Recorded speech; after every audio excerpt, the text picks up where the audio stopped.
ನಮಸ್ಕಾರ ವೀಕ್ಷಕರೇ, ಅನಂತ ಶಿವ ಯೂಟ್ಯೂಬ್ ಚಾನಲ್ಗೆ ಸ್ವಾಗತ. ಕಳೆದ ವಿಡಿಯೋದಲ್ಲಿ ಶಿವಮೊಗ್ಗ ಜಿಲ್ಲೆ ಭದ್ರಾವತಿ ತಾಲೂಕಿನಲ್ಲಿರುವ 20 ಶಿವನ ದೇವಸ್ಥಾನಗಳನ್ನು ನೋಡಿದ್ರಿ. ಮುಂದಿನ 20 ದೇವಸ್ಥಾನಗಳು ಯಾವ್ಯಾವು ಅಂತ ನೋಡೋಣ ಬನ್ನಿ. ವಿಡಿಯೋನ ಕೊನೆವರೆಗೂ ನೋಡಿ. ವಿಡಿಯೋ ಇಷ್ಟ ಆದರೆ ಚಾನಲ್ನ ಸಬ್ಸ್ಕ್ರೈಬ್ ಮಾಡ್ಕೊಳ್ಳೋದು ಮರಿಬೇಡಿ. 41ನೇದು ಬೆಳ್ಳಿಗೆರೆ ರೋಡ್ ದೊಡ್ಡೇರಿ ಗ್ರಾಮ ಪಂಚಾಯಿತಿಯ ನೆಟ್ಕಲಹಟ್ಟಿ ಹತ್ರ ಒಂದು ಬಂಡೆ ಮೇಲಿರೋ ಸಿದ್ದೇಶ್ವರ ದೇವಸ್ಥಾನ.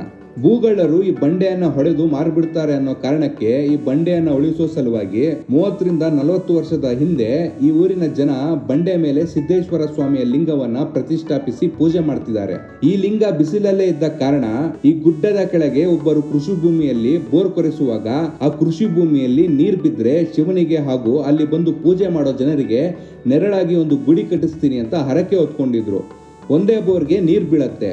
2017ರಲ್ಲಿ ಹೊಸ ಗುಡಿನೂ ಆಗತ್ತೆ. ಇಲ್ಲಿರುವ ಸಿದ್ದೇಶ್ವರ ಸ್ವಾಮಿಯ ಹೊಸ ಲಿಂಗನ ತಮಿಳುನಾಡಿನಲ್ಲಿ ಮಾಡಿಸಿ ತಂದು ಪ್ರತಿಷ್ಠಾಪನೆ ಮಾಡಲಾಗಿದೆ. 42ನೇದು ದೊಡ್ಡೇರಿ ಗ್ರಾಮ ಪಂಚಾಯಿತಿಯ ಬೆಳ್ಳಿಗೆರೆಯಲ್ಲಿರುವ ಸಿದ್ದೇಶ್ವರ ದೇವಸ್ಥಾನ. ಇದು ಬಹಳ ಹಳೆಯ ದೇವಸ್ಥಾನ, ಅಂದ್ರೆ ಹೊಯ್ಸಳರ ಚೋಳರ ಕಾಲದ ದೇವಸ್ಥಾನ. ಈ ದೇವಸ್ಥಾನ ಕಾರೊಳಗೆ ಗುಡ್ಡದ ಮೇಲಿದೆ. ಇಲ್ಲಿ ಸಿದ್ಧರು ಶಿವನ ಪ್ರತಿಷ್ಠಾಪಿಸಿ ಧ್ಯಾನ ಸಾಧನಗಳನ್ನು ಮಾಡುತ್ತಿದ್ರು ಅನ್ನಲಾಗತ್ತೆ. ಕೆಲವು ವರ್ಷಗಳ ಹಿಂದೆ ಇಲ್ಲಿ ಹಳೆ ಕಾಲದ ಹಿತ್ತಾಳೆ ನಾಣ್ಯಗಳು ಹಾಗೂ ಸಣ್ಣ ಬಸವಣ್ಣನ ಮೂರ್ತಿ ಹಾಗೂ ಸಣ್ಣ ಶಿವಲಿಂಗ ಸಿಕ್ಕಿದ್ದವಂತೆ. ಮುಂಚೆ ಇಲ್ಲಿ ಸಿದ್ದೇಶ್ವರ ಸ್ವಾಮಿಗೆ ಹಳೆ ಕಲ್ಲಿನ ಗುಡಿ ಇತ್ತು. ಇವಾಗ ಸಿಮೆಂಟ್ನಲ್ಲಿ ದೇವಸ್ಥಾನವನ್ನು ಕಟ್ಟಿಸಲಾಗಿದೆ. 43ನೇದು ದೊಡ್ಡೇರಿ ಗ್ರಾಮ ಪಂಚಾಯಿತಿಯ ಗಂಗೂರಿನಲ್ಲಿರುವ ಚೆನ್ನಕೇಶವ ದೇವಸ್ಥಾನ.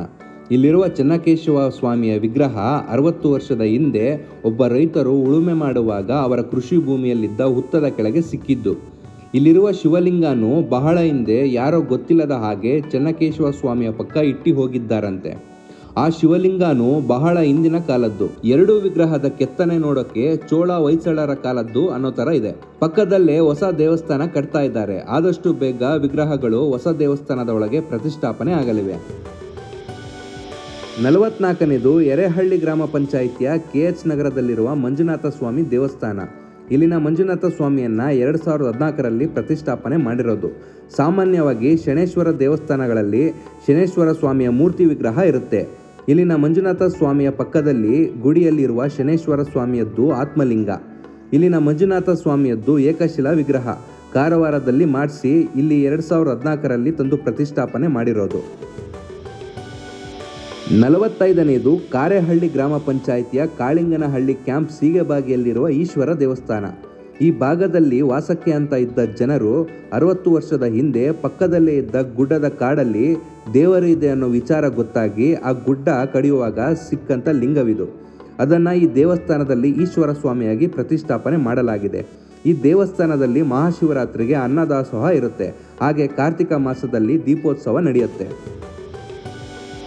46ನೇದು ಹಳ್ಳಿಕೆರೆ ಗ್ರಾಮ ಪಂಚಾಯಿತಿಯ ನಿರ್ಮಲಾಪುರದಲ್ಲಿರುವ ಉದ್ಭವಲಿಂಗೇಶ್ವರ ದೇವಸ್ಥಾನ. ಇಲ್ಲಿರುವ ಈಶ್ವರ ಸ್ವಾಮಿಯ ಉದ್ಭವಲಿಂಗ ಬಹಳ ಹಳೆ ಕಾಲದ್ದು. ತಲೆಮಾರುಗಳಿಂದ ಪೂಜೆ ಮಾಡಿಕೊಂಡು ಬಂದಿದ್ದಾರೆ. ಇಲ್ಲಿ ಇವಾಗಿರುವ ದೇವಸ್ಥಾನ ಕಟ್ಟಿ 20 ವರ್ಷಗಳಾಗಿವೆ. ಶಿವರಾತ್ರಿಗೆ ಇಲ್ಲಿ ಉದ್ಭವಲಿಂಗೇಶ್ವರ ಸ್ವಾಮಿಗೆ ವಿಶೇಷ ಪೂಜೆ ಅಭಿಷೇಕಗಳು ನೆರವೇರುತ್ತೆ. ಸುಮಾರು 2000 ಜನಗಳು ಸೇರ್ತಾರೆ ಅನ್ನಲಾಗತ್ತೆ.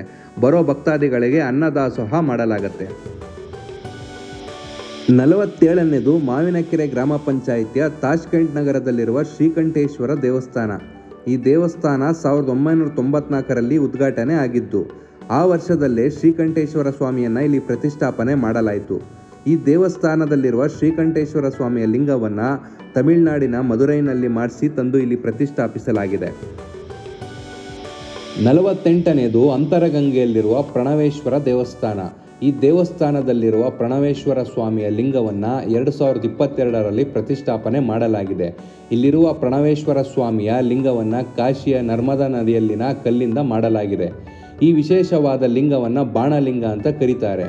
ವಿಶೇಷವಾಗಿ ಕಾಯಿಲೆಗಳು ದೋಷಗಳು ಮುಕ್ತ ಆಗಲಿ ಅಂತ ಭಕ್ತಾದಿಗಳು ಇಲ್ಲಿ ಬಂದು ಪ್ರಣವೇಶ್ವರ ಸ್ವಾಮಿಯನ್ನು ನಮಿಸ್ತಾರೆ. ಈ ದೇವಸ್ಥಾನದ ಹಿಂದೆ ಒಂದು ಶಿವನ ಗುಡಿ ಇದೆ. ಇಲ್ಲಿರುವ ಸ್ವಾಮಿಯ ಲಿಂಗ ಹೊಯ್ಸಳರ ಚೋಳರ ಕಾಲದ್ದು. ತಲೆಮಾರುಗಳಿಂದ ಇಲ್ಲಿ ಶಿವನಿಗೆ ಪೂಜೆ ಮಾಡಿಕೊಂಡು ಬಂದಿದ್ದಾರೆ. ಈ ಲಿಂಗ ಕೃಷ್ಣಶಿಲೆಯ ಕಲ್ಲಿನದ್ದು. ಹೆಚ್ಚಾಗಿ ಈ ಕಲ್ಲು ಮೈಸೂರು ಭಾಗದಲ್ಲಿ ಸಿಗೋದು. 49ನೇದು ಮಾವಿನಕೆರೆ ಗ್ರಾಮ ಪಂಚಾಯಿತಿಯ ಶ್ರೀನಿವಾಸಪುರದಲ್ಲಿರುವ ಸಿದ್ಧಲಿಂಗೇಶ್ವರ ದೇವಸ್ಥಾನ. ಈ ದೇವಸ್ಥಾನ ಕಟ್ಟಿ ಸಿದ್ಧಲಿಂಗೇಶ್ವರ ಸ್ವಾಮಿಯ ಲಿಂಗವನ್ನು ಪ್ರತಿಷ್ಠಾಪನೆ ಮಾಡಿ 10 ವರ್ಷಗಳು ಕಳೆದಿವೆ. ಅದಕ್ಕೂ 40 ವರ್ಷಗಳ ಹಿಂದೆ ಇಲ್ಲಿರೋ ಅರಳಿ ಮರದ ಕೆಳಗೆ ಸಿದ್ಧಲಿಂಗೇಶ್ವರ ಸ್ವಾಮಿಯನ್ನು ಪೂಜೆ ಮಾಡಿಕೊಂಡು ಬಂದಿದ್ರು. ಈ ದೇವಸ್ಥಾನದಲ್ಲಿ ಪ್ರತಿ ವರ್ಷ ಮಹಾಶಿವರಾತ್ರಿಗೆ ವಿಶೇಷವಾದ ಪೂಜೆ ಹಾಗೂ ಅನ್ನದಾಸೋಹ ನಡೆಯುತ್ತೆ. 50ನೇದು ತರೀಕೆರೆ ರೋಡ್ ಹತ್ರ ಇರೋ ಮಾರುತಿನಗರದಲ್ಲಿರುವ ಈಶ್ವರ ದೇವಸ್ಥಾನ. ಸುಮಾರು 60 ವರ್ಷಗಳ ಹಿಂದೆಯಿಂದ ಈ ಊರಲ್ಲಿ ಉದ್ಭವಲಿಂಗಕ್ಕೆ ಪೂಜೆ ಮಾಡಿಕೊಂಡು ಬರ್ತಿದ್ರು. 25 ವರ್ಷಗಳ ಹಿಂದೆ ಇಲ್ಲಿ ಈಶ್ವರ ಸ್ವಾಮಿಯನ್ನು ಗುಡಿಯೊಳಗೆ ಪ್ರತಿಷ್ಠಾಪನೆ ಮಾಡಿ ಪೂಜೆ ಮಾಡಿಕೊಂಡು ಬಂದಿದ್ದಾರೆ. ಮಹಾಶಿವರಾತ್ರಿಗೆ ಇಲ್ಲಿ ಈಶ್ವರ ಸ್ವಾಮಿಗೆ ವಿಶೇಷವಾಗಿ ಅಭಿಷೇಕ ಪೂಜೆಗಳನ್ನು ಮಾಡಲಾಗುತ್ತೆ. 51ನೇದು ದೊಡ್ಡೇರಿ ಗ್ರಾಮ ಪಂಚಾಯಿತಿಯ ಬಾಳೆಕಟ್ಟೆಯಲ್ಲಿರುವ ಈಶ್ವರ ದೇವಸ್ಥಾನ. ಇಲ್ಲಿರುವ ಈಶ್ವರ ದೇವಸ್ಥಾನ ಚೋಳ ಹೊಯ್ಸಳರ ಕಾಲದ್ದು ಅನ್ನೋದಕ್ಕೆ ಆ ಕಾಲದ ಶಿವಲಿಂಗ ಹಾಗೂ ಬಸವಣ್ಣ ಮೂರ್ತಿಗಳು ಇವೆ. ಅವು ಮುಕ್ಕಾದ ಸ್ಥಿತಿಯಲ್ಲಿವೆ. ಇವಾಗ ಇಲ್ಲಿ ವಾಸ ಮಾಡೋ ಜನ ಇಲ್ಲಿ ಈಶ್ವರ ಸ್ವಾಮಿಯನ್ನು ಹಳೆ ದೇವಸ್ಥಾನದ ಜಾಗದಲ್ಲಿ ಹೊಸದಾಗಿ ಪ್ರತಿಷ್ಠಾಪನೆ ಮಾಡಿ ಪೂಜೆ ಮಾಡಿಕೊಂಡು ಬಂದಿದ್ದಾರೆ. ಮಹಾಶಿವರಾತ್ರಿಯ ದಿನದಂದು ಇಲ್ಲಿ ಈಶ್ವರ ಸ್ವಾಮಿಗೆ ಅಭಿಷೇಕ ಮಾಡಿ ವಿಶೇಷವಾಗಿ ಅಲಂಕಾರ ಮಾಡಿ ಪೂಜೆಗಳನ್ನು ಮಾಡಲಾಗುತ್ತೆ. ಪೂಜೆಯ ನಂತರ ಇಲ್ಲಿ ಅನ್ನದಾಸೋಹನೂ ಇರುತ್ತೆ. 52ನೇದು ಅಂತರಗಂಗೆ ಗ್ರಾಮ ಪಂಚಾಯಿತಿಯ ದೇವರನರಸೀಪುರದಲ್ಲಿರುವ ಮಲ್ಲಿಕಾರ್ಜುನ ದೇವಸ್ಥಾನ. ಈ ದೇವಸ್ಥಾನದಲ್ಲಿ ಮಲ್ಲಿಕಾರ್ಜುನ ಸ್ವಾಮಿಯನ್ನು ಬಹಳ ಹಿಂದಿನ ಕಾಲದಿಂದ ಪೂಜೆ ಮಾಡಿಕೊಂಡು ಬಂದಿದ್ದಾರೆ. 100 ವರ್ಷಕ್ಕೂ ಹಿಂದಿನ ಮಲ್ಲಿಕಾರ್ಜುನ ಸ್ವಾಮಿಯ ಹಳೆ ಲಿಂಗವನ್ನು ಆಯ್ಕೆ ಮಾಡಿ ಹೊಸದಾಗಿ 5 ವರ್ಷದ ಹಿಂದೆ ಮಲ್ಲಿಕಾರ್ಜುನ ಸ್ವಾಮಿಯ ಲಿಂಗವನ್ನು ಮರುಪ್ರತಿಷ್ಠಾಪನೆ ಮಾಡಲಾಗಿದೆ. ಮಹಾಶಿವರಾತ್ರಿಯ ದಿನ ಮಲ್ಲಿಕಾರ್ಜುನ ಸ್ವಾಮಿಗೆ ವಿಶೇಷವಾಗಿ ಅಭಿಷೇಕ ಪೂಜೆಗಳಾಗಿ ಇಲ್ಲಿ ಅನ್ನ ಸಂತರ್ಪಣೆನೂ ಆಗುತ್ತೆ. 53ನೇದು ಕಾಗೆಕೊಡುಮಗ್ಗೆಯಲ್ಲಿರುವ ವೀರಭದ್ರೇಶ್ವರ ದೇವಸ್ಥಾನ. ಈ ದೇವಸ್ಥಾನ 100 ವರ್ಷಕ್ಕಿಂತ ಹಳೆಯ ದೇವಸ್ಥಾನ. ಆ ಕಾಲದಲ್ಲೇ ಇಲ್ಲಿನ ವೀರಭದ್ರೇಶ್ವರ ಸ್ವಾಮಿಯನ್ನು ಪ್ರತಿಷ್ಠಾಪನೆ ಮಾಡಿ ಪೂಜೆ ಮಾಡಿಕೊಂಡು ಬಂದಿದ್ದಾರೆ. ಮಹಾಶಿವರಾತ್ರಿಗೆ ಇಲ್ಲಿ ವೀರಭದ್ರೇಶ್ವರ ಸ್ವಾಮಿಗೆ ವಿಶೇಷ ಅಭಿಷೇಕ ಪೂಜೆಗಳನ್ನು ಮಾಡಲಾಗುತ್ತೆ.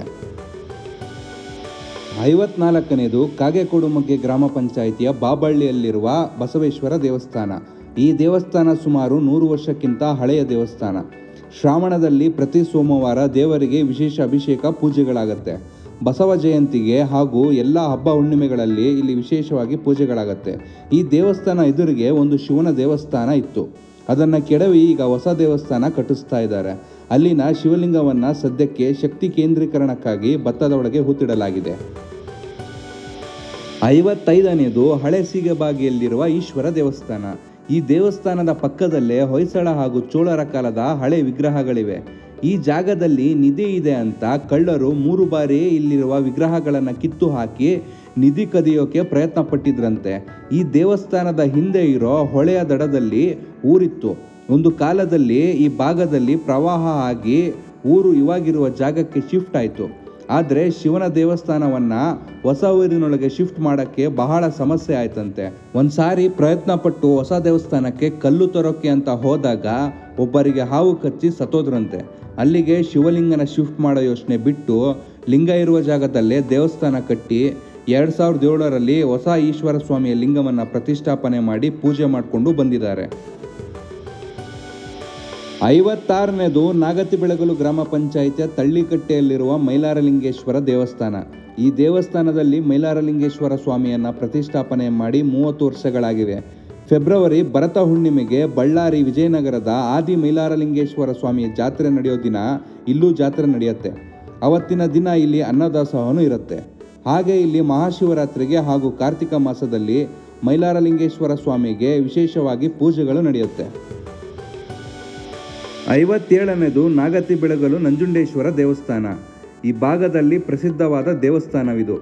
ಇಲ್ಲಿನ ನಂಜುಂಡೇಶ್ವರ ಸ್ವಾಮಿಯದ್ದು ಉದ್ಭವಲಿಂಗ. ಬಹಳ ಹಿಂದಿನ ಕಾಲದ ದೇವಸ್ಥಾನವಿದು. ಕಾಯಿಲೆಗಳು ವಾಸಿಯಾಗಲಿ ಅಂತ ಇಲ್ಲಿ ಬಹಳ ಜನ ಭಕ್ತಾದಿಗಳು ಬಂದು ನಂಜುಂಡೇಶ್ವರ ಸ್ವಾಮಿಗೆ ಕೋರ್ಕೊಳ್ತಾರೆ. ಈ ದೇವಸ್ಥಾನದಲ್ಲಿ ಬಸವ ಮೂರ್ತಿ ಪ್ರತಿಷ್ಠಾಪನೆ ಆಗಿಲ್ಲ. ಯಾಕೆ ಅಂದರೆ ಇದರ ಹಿಂದೆ ಒಂದು ಇಂಟ್ರೆಸ್ಟಿಂಗ್ ಕತೆ ಇದೆ. ಈ ದೇವಸ್ಥಾನ ಎದುರಿಗೆ ದೂರದಲ್ಲಿ ಒಂದು ಗುಡ್ಡ ಇದೆ. ಇದು ಶಿವಮೊಗ್ಗ ಗ್ರಾಮಾಂತರ ಭಾಗದ ಮಾಲೆನಹಳ್ಳಿಯಲ್ಲಿದೆ. ಈ ಗುಡ್ಡದ ಮೇಲಿರುವ ಗುಡಿಯಲ್ಲಿನ ಲಿಂಗಕ್ಕೆ ಈ ಊರಿನ ಒಬ್ಬರು ಸಾಕಿದ ಹಸುವನ್ನು ಮೇಯಕ್ಕೆ ಅಂತ ಹೊರಗೆ ಬಿಟ್ಟಾಗ ಅದು ಈ ಗುಡ್ಡದ ಮೇಲೆ ಬಂದು ಲಿಂಗಕ್ಕೆ ಹಾಲೆರಿತಿತ್ತಂತೆ. ಮನೆಯವರು ಹಾಲು ಕರೆಯೋಕೆ ಅಂತ ಹೋದಾಗ ಅದು ಬಿಡ್ತಾ ಇರಲಿಲ್ಲ, ಒದಿತಿತ್ತಂತೆ. ಸುಮಾರು ದಿನ ಹಸು ಹಿಂಗೆ ಮಾಡೋಕ್ಕೆ ಶುರು ಮಾಡಿದಾಗ ಮನೆ ಮಾಲೀಕರಿಗೆ ಡೌಟ್ ಬಂದು ಒಂದು ದಿನ ಹಸುವನ್ನು ಫಾಲೋ ಮಾಡಿಕೊಂಡು ಬಂದು ನೋಡಿದಾಗ ಹಸು ಲಿಂಗಕ್ಕೆ ಹಾಲೆರೆಯೋ ವಿಚಾರ ಗೊತ್ತಾಗಿದೆ. ಅಲ್ಲಿಂದ ಈ ಗುಡ್ಡದ ಮೇಲಿರುವ ಲಿಂಗವನ್ನು ಪೂಜೆ ಮಾಡಿಕೊಂಡು ಬಂದಿದ್ದಾರೆ. ಇದೇ ಥರ ನಾಗತಿ ಬೆಳಗಲು ನಂಜುಂಡೇಶ್ವರ ಸ್ವಾಮಿಯ ಲಿಂಗಕ್ಕೂ ಬೇರೊಂದು ಹಸು ಹಾಲೆರೆತಿತ್ತಂತೆ. ಆದ್ದರಿಂದ ಮಾಲೆನಹಳ್ಳಿ ಗುಡ್ಡದ ಮೇಲಿರುವ ಲಿಂಗಕ್ಕೆ ಬಸವೇಶ್ವರ ಸ್ವಾಮಿ ಅಂತ ಹೇಳೋದು. ಇದು ನಾಗತಿ ಬೆಳಗುಲು ನಂಜುಂಡೇಶ್ವರ ಸ್ವಾಮಿಗೆ ಬಸವಣ್ಣ ಅಂತ ಇಲ್ಲಿನವರ ನಂಬಿಕೆ.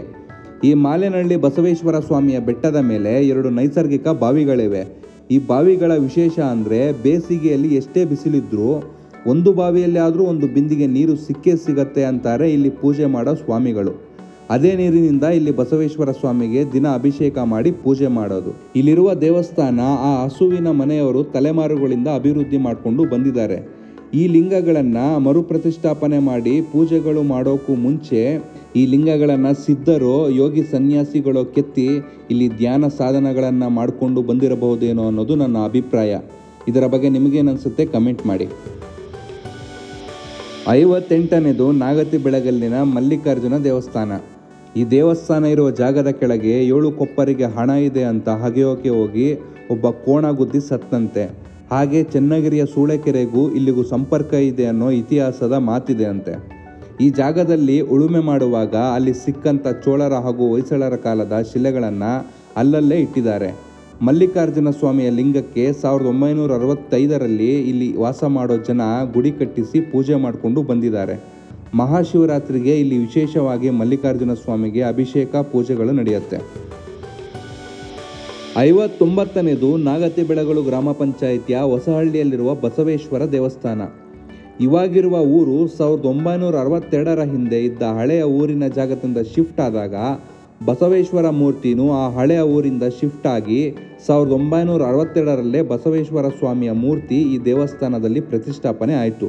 ಮಹಾಶಿವರಾತ್ರಿಗೆ ವಿಶೇಷವಾಗಿ ಅಭಿಷೇಕ ಪೂಜೆಗಳಾಗಿ ಇಲ್ಲಿ ಅನ್ನದಾಸೋಹನೂ ಆಗುತ್ತೆ.